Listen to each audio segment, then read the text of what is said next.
ഭൂമികയിൽ ജീവൻ കൊടുക്കേണ്ടി വന്ന ശ്രീ രാജീവ് ഗാന്ധിയുടെ അതേ നാടിനു വേണ്ടി പ്രിയപ്പെട്ടവരെ ഈ നാടിന്റെ നോക്കിക്കാണുന്ന ശ്രീ രാഹുൽ ഗാന്ധിയുടെ വെള്ളമുണ്ടയുടെ ഈ രാജ്യത്തിന്റെ ജനാധിപത്യം, ഈ രാജ്യത്തിന്റെ മതേതരത്വം, ഈ രാജ്യത്തിന്റെ ജനാധിപത്യ മതസൗഹാർദ്ദം കാത്തുസൂക്ഷിക്കാൻ ഞാൻ പ്രതിജ്ഞാബദ്ധനാണ് എന്ന് പ്രഖ്യാപിച്ചുകൊണ്ട് പ്രിയപ്പെട്ടവരെ ഇതാ ഈ വാക്കിന് തൊട്ടുപിന്നാലെ കടന്നു വരികയാണ്.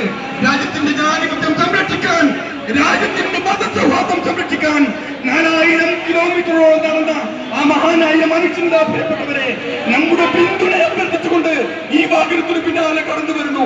ഇല്ല, ഈ രാജ്യത്തെ ഞങ്ങൾ വിട്ടുതരില്ല. ഒരു ഫാസിസ്റ്റ്